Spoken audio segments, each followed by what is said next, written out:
તો મિત્રો સ્વાગત છે તમારું આપણો આ 5મો પોડકાસ્ટ અને આજના પોડકાસ્ટનો આપણો ટોપિક છે પથરીનું પોસ્ટમોર્ટમ અને આપણા સ્પીકર છે ડૉક્ટર સોમાતભાઈ ચેતરિયા. એટલે સાહેબ છે સર્જન છે અને મોટે ભાગે પથરીના ઓપરેશન કરે છે. એમાં મુખ્યત્વે આજે આપણે વાત કરીશું એમાં કિડનીની પથરી, પેશાબની નળીની પથરી અને પેશાબની કોથળીની પથરી. તો આમ જોવા જઈએ તો આપણા ગુજરાતમાં પથરી એક હેલ્થકેર માટે મોટો બર્ડન, એક જાતનો બોજો છે. એના ઉપર સરકાર પણ બહુ ખર્ચ કરી રહી છે અને જો આપણે કોઈને પથરી થાય તો આપણે પણ ઘણો બધો ખર્ચ આવી જતો હોય. તો ડૉક્ટર સોમાતભાઈ પાસે આપણે જાણીએ કે ભાઈ પથરી શું છે, કેવી રીતના થાય, એના કારણ, એમાં શું તકલીફ થાય અને જે બધા પ્રશ્ન છે એનું આપણે આજે નિરાકરણ કરશી. અને બીજા પણ તમારા કોઈ પ્રશ્ન હોય તો કમેન્ટમાં જણાવજો, જેને લીધે એનું પણ આપણે સોલ્યુશન લાવી શકીએ. તો પહેલો પ્રશ્ન છે ડૉક્ટર સોમાતભાઈ, પથરી થવાના શું કારણ? બરાબર, એટલે કયા કારણોસર આપણે પથરી થતી હોય કોમનલી? પથરી થવાના મુખ્યત્વે આપણે કોઈ પણ પથરી થવાને ત્રણ ભાગમાં આપણે વિભાજિત કરી શકીએ. પહેલું કે આપણે જે પણ ખોરાક લઈએ એમાંથી આંતરડામાંથી એવા તત્વને ખેંચે છે, વધારે તત્વને ખેંચે છે કે જેનાથી પથરી થઈ શકે. માની લો કે કેલ્શિયમ છે, ઓક્ઝેલેટ છે, એ જો આંતરડું એ તત્વોને વધારે ખેંચી અને લોહીમાં વધારે પ્રમાણમાં રાખે અને એ તત્વો વધારે કિડનીમાં જાય તો પથરી થઈ શકે.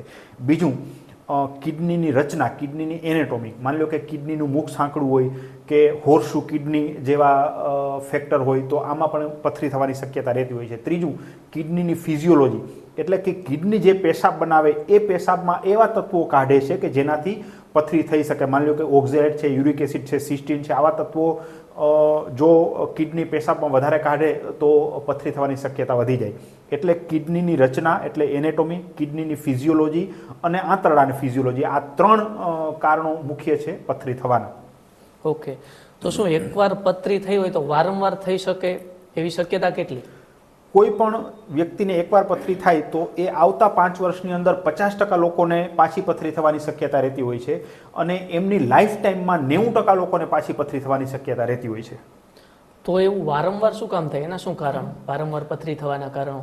પથરી વારંવાર થવાના, જો પથરી 4 પ્રકારની હોય છે: કેલ્શિયમ, યુરિક એસિડ, સિસ્ટીન અને સ્ટુવાઇટ સ્ટોન અને જેન્થિન ને એવા અમુક રેર સ્ટોન છે જેની આપણે ચર્ચા નહીં કરીએ.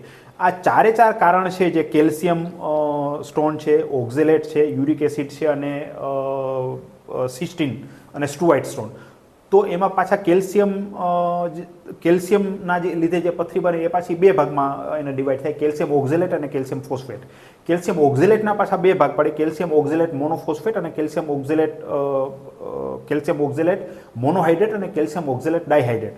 આ જે 4 પ્રકારની મેઇન પથરી છે, 4 પથરી થવાના કારણ અલગ અલગ છે અને એ કારણ સાયન્ટિફિકલી બધાને સમજાવવા એ ટફ છે અને એ એટલા કોમ્પ્લેક્સ છે કે એ સમજવાથી કોઈ ફાયદો નથી થવાનો. એટલે આગળના સેશનમાં જ્યારે આપણે ચર્ચા કરશું જે તે પથરીની, ત્યારે આ બધા કારણો આપણે લઈ લેશું. એટલે અત્યારે આ 4 પ્રકારની મેઇન પથરી અને આ 4 પ્રકારની મેઇન પથરીના બધાના કારણ અલગ અલગ છે. એટલે એ બધાના કારણોમાં પડવાની આપણે જરૂર નથી.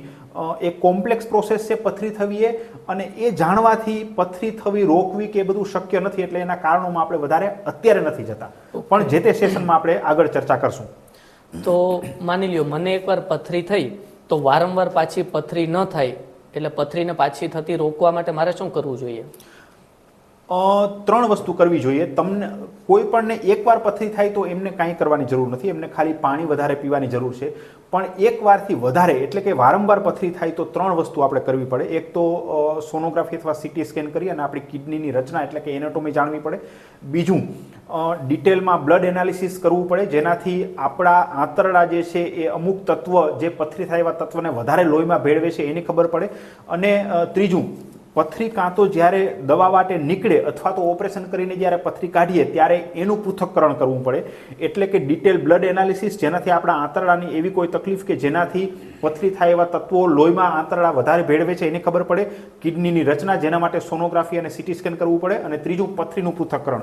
આ 3 તપાસ કરવાથી ખબર પડે કે કયા કારણોસર પથરી થાય છે અને પછી જે કારણ જે વ્યક્તિને લાગુ પડે એ પ્રમાણે એમના ખોરાકમાં ફેરફાર કરવો પડે અને એ પ્રમાણે અમુક દવાઓ ચાલુ રાખવાથી પથરી પાછી થવાની શક્યતાને ઘણી ઘટાડી શકીએ, અટકાવી શકાય. ઓકે, તો તમે વાત કરી કે પાણી વધારે પીવું જોઈએ એકવાર પથરી થઈ હોય, તો કેટલું પાણી પીવું જોઈએ જેને લીધે વારંવાર પથરી ન થઈ શકે? 24 કલાકમાં 2 લીટર પેશાબ બને એટલું પાણી પીવું જોઈએ. આપણા શરીરમાંથી પાણી 3 માર્ગે બહાર નીકળતું હોય છે. પરસેવો છે, આપણા શ્વાસોશ્વાસની ક્રિયા, અને બીજું કિડની વાટે. એટલે પાણીનું એમાઉન્ટ દરેક માણસનું અલગ અલગ હોઈ શકે, પણ જે માપ છે એ પેશાબનો માપ છે કે 24 કલાકનો પેશાબ એ 2 લીટરથી વધારે હોવો જોઈએ. જો કોઈ પણ વ્યક્તિનો પેશાબ 24 કલાકમાં 2 લીટરથી વધારે હોય તો એ જે પાણી પીવે છે એમના માટે સફિશિયન્ટ છે, અને એમને પથરી થવાની શક્યતા ઘણે અંશે ઘટાડી શકીએ. તો ડૉક્ટર, તમે વાત કરી કે પથરી થવા માટે કિડનીની રચના અને આંતરડું કેવું કામ કરે છે એ પણ અગત્યનું છે, અને તમે કીધું એ પ્રમાણે પાણી વધારે પીવું જોઈએ જેથી કરીને પેશાબ એટલો બને. તો હવે એક માન્યતા એ છે કે ક્ષારવાળું પાણી હોય તો એમાં પથરીની શક્યતા વધી જતી હોય છે, ખાસ કરીને આપણા જે સૌરાષ્ટ્રનો એરિયા છે અત્યારે, કે જ્યાં ક્ષારવાળું પાણી વધારે હોય છે અને એના કારણે પથરી વધારે થાય છે. તો એની શું હકીકત છે એ જરા સમજાવશો? આની પહેલાં પણ મેં એકાદ બે વિડીયોમાં કહેલું છે કે પાણીને અને પથરીને કોઈ જ લેવા દેવા નથી. એટલે કે તમે કેવા પ્રકારનું પાણી પીવો છો એને અને પથરીને કોઈ લેવા દેવા નથી. તમે ક્ષારવાળું પાણી પીવો કે તમે બોરનું પાણી પીવો, તમે કૂવાનું પાણી પીવો, તમે જે નર્મદાનું આપણા ઘરે જે પાણી આવતું હોય એ પાણી પીવો, અને પથરી થવાને કોઈ જ સંબંધ નથી. તમે કેટલું પાણી પીવો છો એને અને પથરીને સંબંધ છે. તમે કેવું પાણી પીવો છો એને અને પથરીને કોઈ સંબંધ નથી. તમે ગમે એટલા વધારે TDS વાળું પાણી પીશો તો એનાથી પથરી થવાની શક્યતા વધારે છે, એ માન્યતા છે, એવું બિલકુલ જ નથી. હાર્ડ વોટર અને સોફ્ટ વોટર અને પથરી થવાને કોઈ સંબંધ નથી.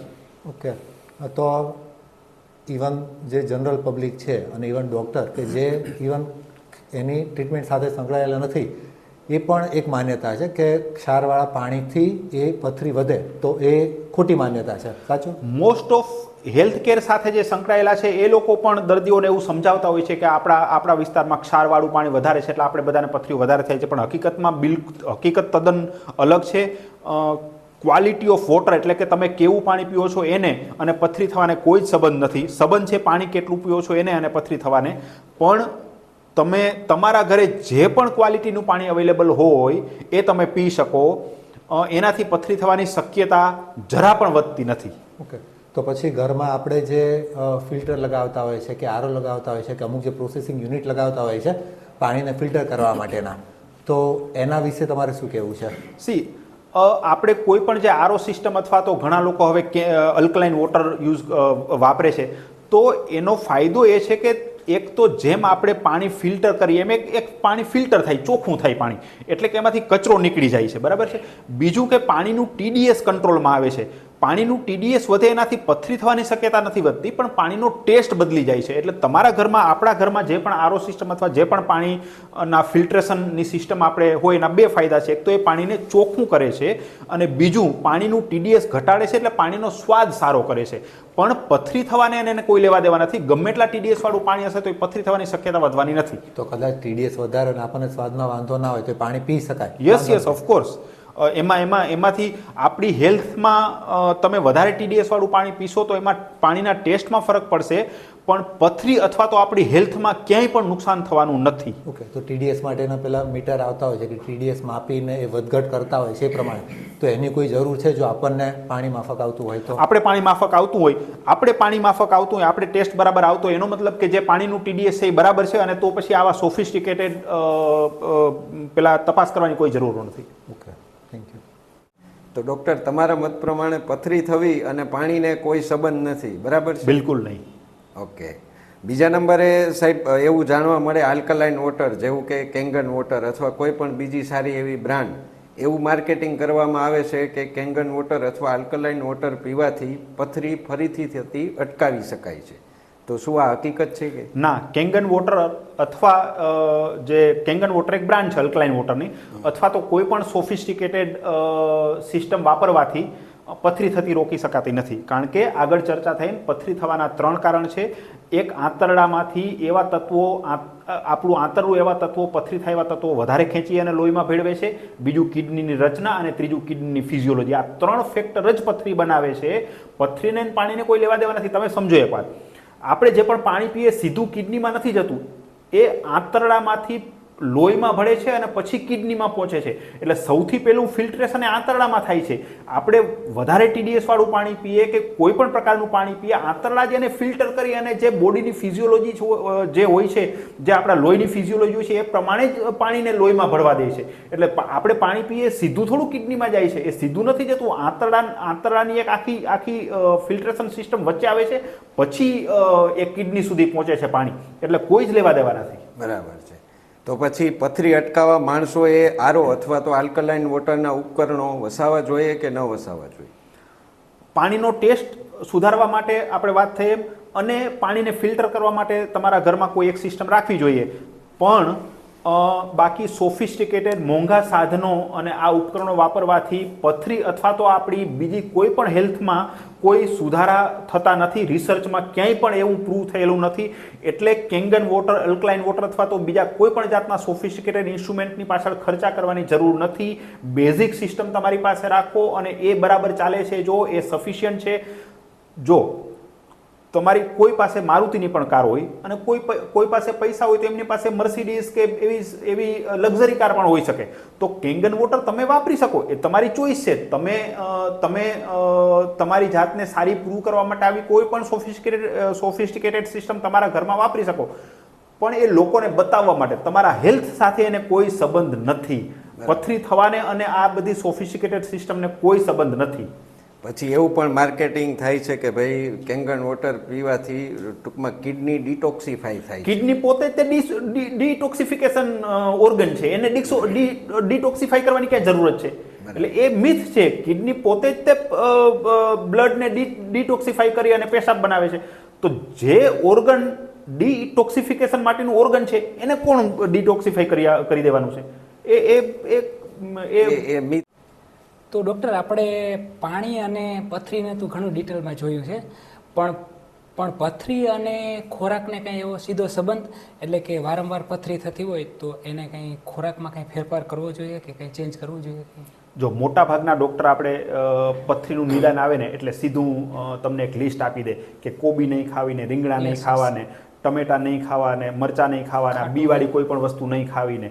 પછી ફાર્મા કંપનીવાળા જે રિપ્રેઝેન્ટેટિવ હોય એ પણ આપણે લિસ્ટ આપી જતા હોય છે કે ડૉક્ટર તમારા દર્દીઓને આપજો, પથરી ન થાય એના માટે વાંચે. પણ હકીકતમાં એ હકીકત બિલકુલ અલગ છે. પથરી થવાની આપણે જે વાત થઈ એના 3 કારણ છે.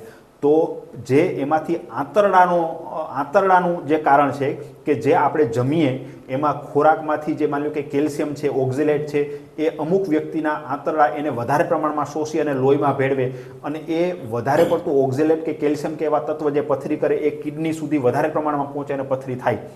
તો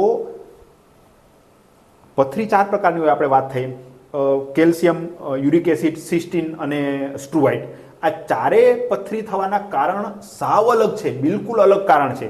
એટલે જેમને વારંવાર પથરી થતી હોય એમને આગળ કીધી એ તપાસ કરવાની કે સોનોગ્રાફી અથવા તો CT સ્કેન કરી અને કિડનીની રચના જોવાની, ડિટેલમાં બ્લડ એનાલિસિસ કરી અને આંતરડામાં કોઈ તકલીફ નથી એ જોવાની, અને કિડનીની ફિઝિયોલોજી અને પથરીનું પૃથ્થકરણ. એટલે આ ડિટેલ એનાલિસિસ થયા પછી ખબર પડે કે આ વ્યક્તિને, પર્ટિક્યુલર વ્યક્તિને આ પ્રકારની પથરી છે.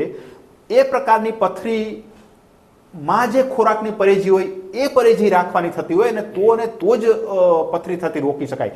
પણ ખાલી પથરી આવી એટલે કોઈ પણ ડિટેલ એનાલિસિસ કર્યા વિના સીધું જ આવી એડવાઇસ આપી દીધી કે આટલું ન ખાવું, તો એનો કોઈ મતલબ જ નથી.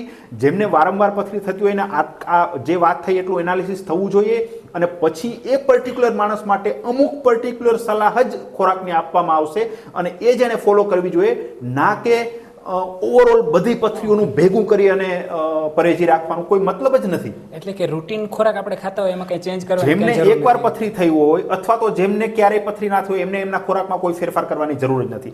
જેમને એકવારથી વધારે એટલે કે વારંવાર પથરી થતી હોય ને આ જે આપણે ચર્ચા કરી એ ચર્ચામાં જે પણ વસ્તુ અથવા જે તે માણસને જે પ્રકારની પથરી છે એને લગતી ફિક્સ ખોરાકની પરેજી જ રાખવાની થાય, નહીં કે બધી પરેજી. ઓકે. અને ઘણીવાર ખોરાક અમુક લોકો વધારે લેતા હોય, અમુક ઓછા લેતા હોય, તો એમાં પ્રમાણમાં કંઈ વાંધો નહીં? ખોરાકના પ્રમાણ અને પથરી થવાને કોઈ સંબંધ નથી. ઓકે. અને ડૉક્ટર જ્યારે પથરી થઈ હોય તો ઘણીવાર આપણે પહેલી વખત એવું નથી કે એક્સરે અને સોનોગ્રાફી કરી લીધી હોય, તો પથરીના એવા કયા લક્ષણો હોય છે કે આપણે ખબર પડે કે આપણે પથરી છે?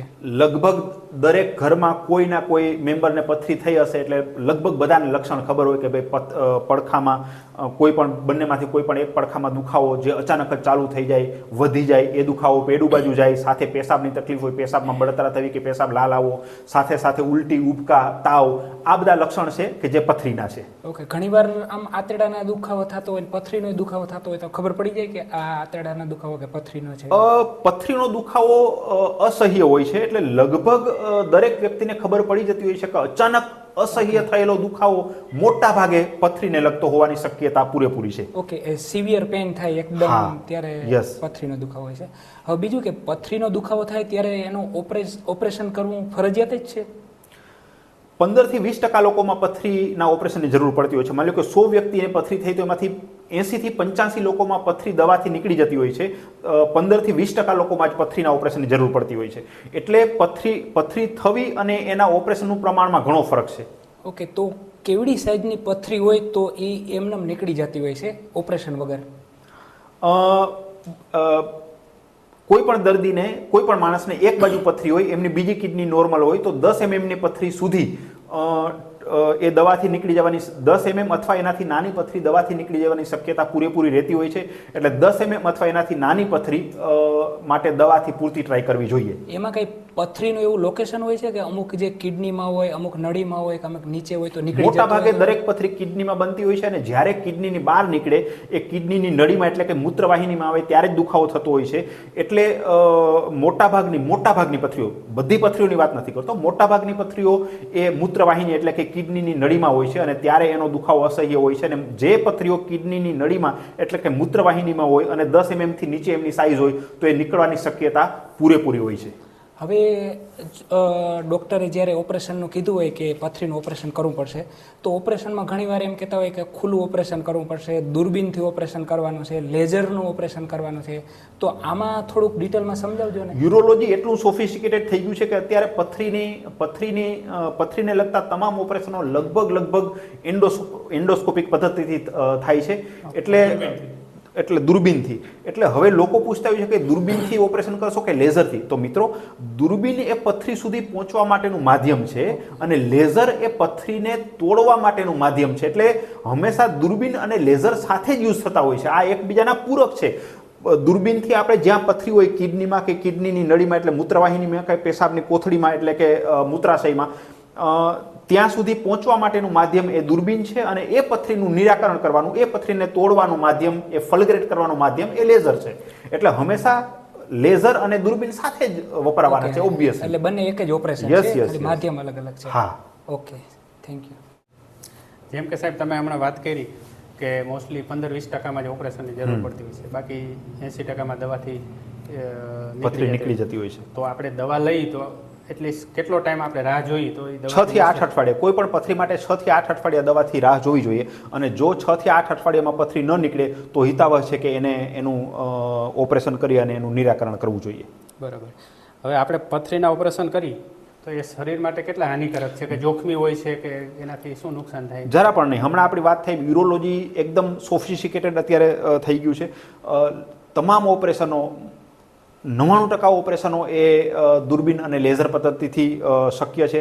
એટલે એમાં તમે નહિવત સમયમાં તમે તમારા રૂટીન કામેકાજે ચડી જતા હો છો. એમાં કોઈ આરામની જરૂર નથી હોતી.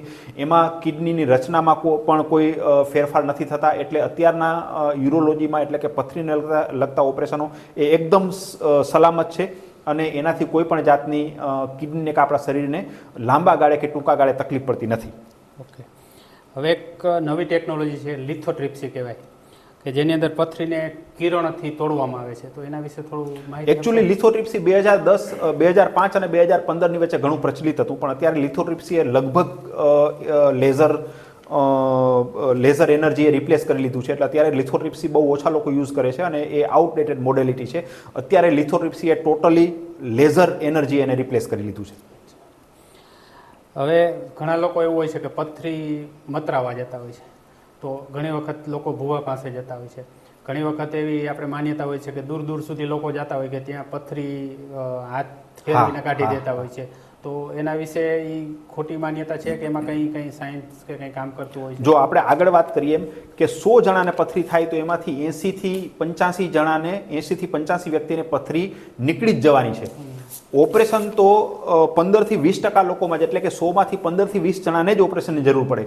એટલે 80 થી 85 વ્યક્તિ, કોઈ એવા વ્યક્તિ જે ફેમસ થઈ ગયા છે આ પ્રકારના વિધિ કરી અને પથરી કાઢવા માટે, તો એને તો રિઝલ્ટ મળવાનું જ છે, એટલે એ માણસ તો ફેમસ થવાનો જ છે. પણ એ હકીકત નથી. હકીકતમાં પથરી જે નીકળવાની છે એ માણસને નીકળી જ જવાની છે, અને એટલે લોકો એ બાજુ વળે છે. પણ હકીકતમાં એ બધું કરવાની કોઈ જરૂર નથી. તમે નજીકના ડૉક્ટર પાસેથી દવા લો, તમારો દુખાવો પથરીનો છે એ કંટ્રોલમાં કરો, એટલે 80 થી 85% લોકોમાં પથરી આપમેળે નીકળી જવાની છે. એટલે આ હકીકત નથી. આવું કરવાથી કોઈ ફાયદો થતો નથી, ઘણીવાર નુકસાન થાય છે આપણા શરીરને.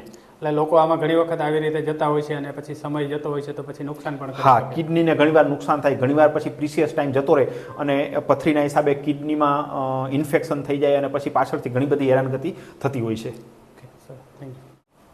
ડૉક્ટર સાહેબ, કોઈને પથરી થઈ નથી ક્યારેય, પણ એમને કે સ્ક્રીનિંગ કરાવવું જોઈએ, અથવા સ્ક્રીનિંગ કરાવવું જોઈએ તો એમાં કયા કયા રિપોર્ટ કરાવવા જોઈએ કે મને પથરી છે કે? જેમને પથરી ન થઈ હોય એમને કોઈ રિપોર્ટ કરાવવાની જરૂર નથી.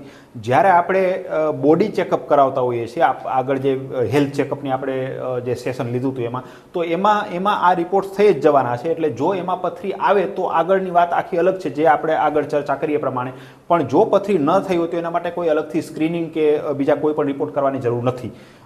બીજું કે પેટના કોઈ પણ, લગભગ દરેક વ્યક્તિને પેટની કોઈ પણ નાની મોટી તકલીફ માટે ગમે ત્યારે સોનોગ્રાફી થતી હોય છે, તો એમાંય પણ પથરીનું નિદાન થઈ જ જતું હોય. એટલે અલગથી પથરી જેને ન થઈ હોય એને અલગથી પથરી માટે કોઈ રિપોર્ટ કરવાની જરૂર નથી. એ જ્યારે પણ હેલ્થ ચેકઅપ કરાવશે ત્યારે એમાં પણ આવી જશે. બીજું, પેટની કોઈ પણ બીજા કારણોસર તકલીફ થશે અને સોનોગ્રાફી થશે તો એમાં પણ આવી જશે. ડૉક્ટર સાહેબ, ઘણીવાર જેમને પથરી થઈ હોય એમને બધા બિયર પીવાની કે બીટ પીવાની સલાહ આપતા હોય છે, તો આ કેટલી હદે હિતાવહ છે? ફંડામેન્ટલ એ છે કે મૂત્રવાહિનીમાં, એટલે કે કિડનીની નળીમાં જે પથરી હોય એ તમે કોઈ પણ પ્રકારનું પ્રવાહી પીવો તો એ પેશાબ વધારે બને. પેશાબ વધારે બને એટલે પથરીને ઉપરથી ધક્કો લાગે પેશાબનો, અને પથરી નીકળવાની શક્યતા થોડીક વધી જાય. એટલે ફંડામેન્ટલ એ છે કે તમે કોઈ પણ એવું પ્રવાહી પીવો, અથવા ઇવન સિમ્પલ વોટર પણ પીવો, વધારે પીવો કે જેનાથી પેશાબ વધારે લાગે. એટલે બિયર કે બીજોરું કે આવા કોઈ પણ પીણા, સ્પેસિફિક પીણાને પીવાની જરૂર નથી. તમારે પ્રવાહી વધારે પીવાનું છે. એમાં તમે સાદું પાણી પી શકો, તમે ઠંડુ પાણી પી શકો, તમે કોલ્ડ ડ્રિંક પી શકો, તમે જ્યુસ કે કંઈ પણ પી શકો. ઘણીવાર આ બિયર કે આ બધું પીતા હોય છે એ પણ પી શકો. પણ અલ્ટિમેટલી પેશાબ વધારે થવો જોઈએ, જેનાથી ઉપરથી પેશાબ વધારે આવે એટલે પથરીને ઉપરથી પેશાબનો ધક્કો લાગે અને પથરી નીકળવાની શક્યતા થોડીક વધી જાય. ઇન શોર્ટ, પાણી કોઈ પણ પ્રવાહી વધારે પીવું જોઈએ. એમાં સ્પેસિફિક બિયર કે બીજોરું કે એવું કંઈ પીવાની જરૂર નથી. લોકો પેલી બાધા રાખતા હોય, નાની પથરી હોય તો દીવની ને મોટી હોય તો ગોવાની રાખવાની જરૂર નથી. ના. ડૉક્ટર સાહેબ, કોઈ વ્યક્તિને પથરી થઈ હોય તો એમના બાળકોને પથરી થવાની કેટલી શક્યતા હોય? જે વ્યક્તિને વારંવાર પથરી થતી હોય, એટલે કે એક વારથી વધારે જે માણસને પથરી થતી હોય એની ઓફસ્પ્રિંગ, એટલે કે એના બાળકોને પથરી થવાની શક્યતા 3 ગણી વધારે હોય છે. એ જો કોઈના વ્યક્તિને વારંવાર પથરી થતી હોય તો એમના બાળકો માટે તમે શું સલાહ આપશો? જે વ્યક્તિને વારંવાર પથરી થતી હોય એમના બાળકને નાની ઉંમરમાં જ તે સોનોગ્રાફી કરાવી લેવી જોઈએ. જો એ સોનોગ્રાફી નોર્મલ હોય તો વધારે કંઈ કરવાની જરૂર નથી. પણ જો એ સોનોગ્રાફીમાં પથરી હોય તો પછી એમનું ડિટેલ મેટાબોલિક ઇવેલ્યુએશન, એટલે કે એમના લોહીની ડિટેલમાં તપાસ થવી જોઈએ. એટલે કે આંતરડામાં અને લોહીમાં કોઈ ખામી હોય કે જેના હિસાબે પથરી થવાની શક્યતા વધારે હોય તો એ ખબર પડે. અથવા તો જે તે બાળકને ઓપરેશન આવે તો એ ઓપરેશન વખતે જે પથરી કાઢી અને એનું પૃથ્થકરણ કરવાનું થાય, અને એનાથી પથરી થવાનું કારણ ખબર પડે. અને પછી એ વારંવાર ન થાય એના માટે ખોરાકમાં અને વારંવાર ન થાય એની દવાઓ ચાલુ રાખવી પડે. ઘણીવાર સાહેબ આપણે જોઈએ છે કે 1 વર્ષના બાળકમાં પણ પથરી જોવા મળે છે, કે 6 મહિનાના બાળકમાં પણ પથરી જોવા મળતી હોય છે, ખાસ કરીને એના મૂત્રાશયની અંદર. તો એનું શું કારણ હોય છે? એનું આ જ કારણ છે કે એ જેનેટિક પ્રીડિસ્પોઝિશન છે, કે એમના પેરેન્ટ્સને પથરી હોવાની પૂરેપૂરી શક્યતા છે, અને એટલે એના ઓફસ્પ્રિંગમાં પથરી થાય છે. એટલે એમનું ડિટેલ મેટાબોલિક ઇવેલ્યુએશન અને પથરી કાઢી અને એનું ડિટેલ ઇવેલ્યુએશન કરી અને જે કારણ મળે એ પ્રમાણે આગળ વધવું જોઈએ. સાદી ભાષામાં કહીએ તો એમના પેરેન્ટ્સમાં અને બાળકમાં પથરી બનવાની તાસીર છે, જે આપણે સાદી ભાષામાં કહીએ છીએ. હા, એટલે કે એમના આંતરમાં કોઈ એવી તકલીફ છે કે જે પથરી બને એવા તત્વોને વધારે ખેંચી અને લોહીમાં ભેળવે છે, અથવા તો કિડનીની રચનામાં કોઈ ફેરફાર છે, અથવા તો કિડનીમાં કોઈ એવી ખામી છે કે જે પથરી થાય એવા તત્વો વધારે પ્રમાણમાં પેશાબમાં કાઢે છે. એટલે મિત્રો આ સેશનને આપણે કન્ક્લુડ કરીએ. ટેક હોમ મેસેજ 2-3 આપણે ચર્ચા કરીએ તો પથરી અને તમે અથવા આપણે કેવા પ્રકારનું પાણી પીએ એને કોઈ લેવા દેવા નથી. આપણે કેટલું પાણી પીવે છે એને અને પથરીને ઘણું જ લેવા દેવા છે. એટલે પ્રમાણમાં પાણી વધારે પીવું, 2 લીટરથી વધારે પેશાબ 24 કલાકમાં થાય એટલું પાણી પીવું જોઈએ. પથરી ન થાય અથવા તો આપણા શરીરમાં સારા ફેરફાર થાય એના માટે સોફિસ્ટિકેટેડ ઇન્સ્ટ્રુમેન્ટની પાછળ, સોફિસ્ટિકેટેડ ફિલ્ટ્રેશન ઇક્વિપમેન્ટની પાછળ કોઈ ખોટા ખર્ચ કરવાની જરૂર નથી. જેમને એકવારથી વધારે એટલે કે વારંવાર પથરી થતી હોય એમને એમના લોહીની ડિટેલમાં તપાસ, એમની પથરીની તપાસ અને સોનોગ્રાફી અથવા સીટી સ્કેન કરી અને પથરી થવાનું જે કારણ મળે એ પ્રમાણે જ એમને દવાઓ લેવાની થાય છે પાછી પથરી ન થાય એના માટે. અને એમના ખોરાકમાં પણ એ પ્રમાણેના જ ફેરફાર કરવાના થાય છે. નહીં કે ઓવરઓલ જે 4 પ્રકારની પથરી છે એના માટે એના બધા જ ખોરાકમાં ફેરફાર કરવાની કોઈ જરૂર નથી. પથરી અત્યારે પથરીના ઓપરેશનો એ એકદમ ડિસેન્ટ પદ્ધતિઓથી થાય છે. એનાથી શરીરમાં લાંબા કે ટૂંકા ગાળે કોઈ જાતના ફેરફાર અથવા તો કોઈ જાતનું નુકસાન થતું નથી. એટલે ક્યારેય કોઈ વ્યક્તિને પથરી માટેના ઓપરેશનની જરૂર પડે તો એમને ગભરાવાની જરૂર નથી. નહિવત સમયમાં જ એ એમના રૂટીન કામમાં ચડી જતા હોય છે. આને લગતા કોઈ તમારા પ્રશ્ન હોય તો કમેન્ટમાં લખજો મિત્રો, એની આપણે પછીથી ચર્ચા કરશું.